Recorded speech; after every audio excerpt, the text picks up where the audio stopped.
Borderlands 3 received a whole whackload of buffs throughout its life cycle, which made the game better and more fun. On the other hand, it also got a lot of nerfs that, while they didn't necessarily make the game worse, they did mess up a couple of builds and fan favorite mechanics. That's what we're going to be talking about today. Hey everyone, I'm Constant Canadian, and these are the biggest skill and mechanic nerfs in Borderlands 3 history. If you enjoy this video, be sure to leave a like and subscribe as it really helps out the channel. And if you really enjoy this video, then consider joining the membership program. 99 cents a month gets you a shoutout at the end of my videos, as well as these awesome sub badges and cute emotes. And for $4.99 a month, you get all that plus early access to most of my videos. Starting off the list is the hotfix that fixed fake grasping. Now for those of you who don't know, fake grasping is when you phase grasp while looking at the ground or the sky. Nowadays, this will only activate your phase Zerker's rush stacks. However, before November 9th, 2020, fake grasping would also proc any anointments that started on action skill end. This gave Amara a way to activate anointments essentially forever with a very short cooldown. This also helped activate your anointments pre-combat. The main use for fake grasping, however, was to increase the usefulness of the spiritual driver. When using the spiritual driver class mod, fake grasping would activate your action skill and anointments, which when wearing this class mod will in turn build up your mindfulness stacks 3 stacks at a time. With the old fake grasping, it was very easy and very quick to get and maintain 25 mindfulness stacks. But now that fake grasping has been fixed, it is incredibly difficult to not only get, but maintain a full 25 stacks of mindfulness, which when using the spiritual driver is pretty important. Although even ignoring the spiritual driver class mod, fake grasping gave Amara a way to activate her action skill and anointments pre-combat with basically no downsides. Now the only way to do that is with phase slam and cast, which are both much worse overall than phase grasp. Unlike the last one, this nerf affected everybody, and that is the projectile duplication patch. In Borderlands 3, there are many weapons that ricochet projectiles to other enemies when certain conditions are met. Weapons like the Rowan's Call, the Queen's Call, the Hyper Focus, and the Recursion all generate extra pellets when either scoring a critical hit in the case of the Rowan's and Queen's Call, or just from hitting an enemy in the case of the Hyper Focus and Recursion. However, there was a bug in the game where any additional elements added to these weapons, whether through player skills or anointments, would actually duplicate these ricochet projectiles, making for some incredibly powerful and incredibly laggy builds. This glitch was the core idea behind the spiritual driver recursion build at the time, which made the fake grasp nerf hit even harder. But there were also a lot of other builds for both Amara and Flak that benefited from these extra projectiles. With Rack Attack Flak, you could throw out your racks and then suddenly, your Queen's Call was ricocheting 9 pellets instead of 3, which would absolutely shred the battlefield in seconds. Alas, we all knew the day would come that Gearbox would patch this unintended mechanic, and they did. July 23rd, 2020 was the day they finally got around to removing these extra projectiles, and it killed a lot of builds when they did. Interesting side note here, this fix indirectly killed the Hyperfocus. At the time, the Hyperfocus was a pretty decent SMG, and when paired with this glitch could actually do some pretty good work. But once this glitch got patched, the Hyperfocus just fell apart. The 4th skill trees were a great addition to Borderlands 3, and although I still would have preferred an additional 2 Volt Hunters instead, the purple trees added a bunch of very useful skills and awesome action skills. Of these skills, a couple in particular obviously stand out more than others. Skills like Burn Both Ends, Big Surplus, Agility Training, Combo Breaker, and most importantly for this point, Commitment. Commitment is a tier 2 skill in Zane's purple tree that upon activating an action skill, grants Zane stacking increased gun damage and cooldown rate. At the initial release of the purple trees, this skill could stack infinitely, which when paired with the insanely fast cooldown rate of the new Mantis Cannon action skill, could get insanely powerful, super easily. When the 4th skill trees came out, Commitment was a top tier skill, allowing Zane to stack up gun damage and cooldown exponentially until he can destroy anything he wants.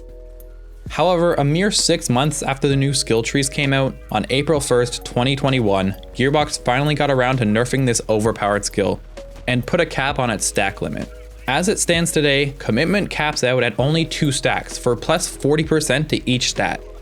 Some players have said that this nerf was a little bit too big, and that the stack limit should have been a little bit higher, but Zane still to this day is one of the strongest Volt Hunters. While this nerf didn't necessarily break Zane, it certainly made his damage ceiling a lot lower. The world drop rates in Borderlands 3 have been incredibly controversial since the very first day of this game's existence, with half of the game's players saying the higher drop rates killed the game, and the other half saying that if the drop rates were any lower, they'd never play again. But that's not what this video about. That was last week. However, with the introduction of the Director's Cut DLC, after lowering the overall world drop rates in Borderlands 3, Gearbox also introduced the Shlooter artifact. This artifact was originally met with insanely high praise. The Shlooter increased loot quality on kill by 100,000% for a short duration.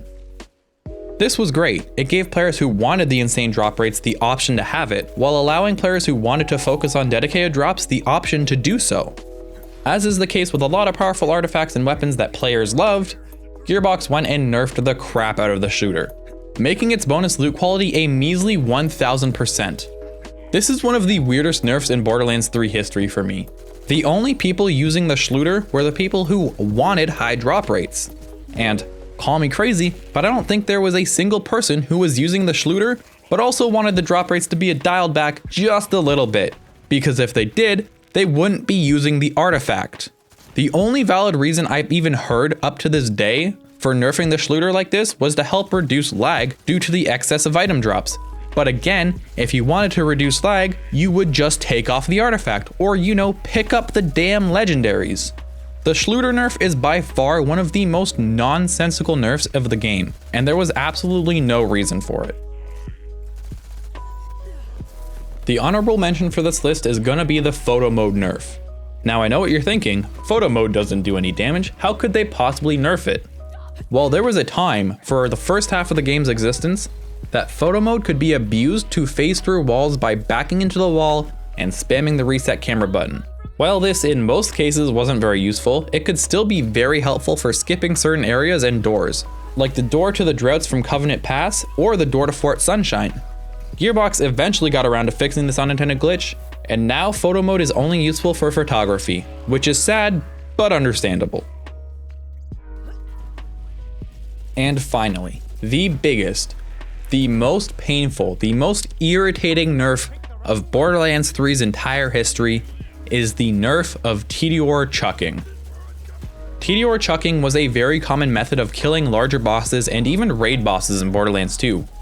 Now in Borderlands 3, it wasn't as popular, with other manufacturers being far stronger and more capable of boss shredding in most cases, but this all changed with the release of Arms Race. The use whatever you can find nature of Arms Race led to a lot more people using Tediore weapons. However, what people were finding is that with the better balanced combat of Arms Race, Tediore chucking was way stronger, with it being one of the best and easiest ways to clear out Arms Race and its boss. This gave Tediore chucking a new life in Borderlands 3, as up until this point, it was only really used by a select few people. That was until, you guessed it, Gearbox nerfed the crap out of Tediore chucking. On January 21st, 2021, Gearbox put out a hotfix that simply adjusted the damage of Tediore throws.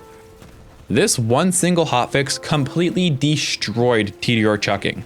It would be one thing if Gearbox only nerfed Tediore throws within Arms Race, but no, they nerfed them across the entire game because they were overperforming in one piece of optional additional content.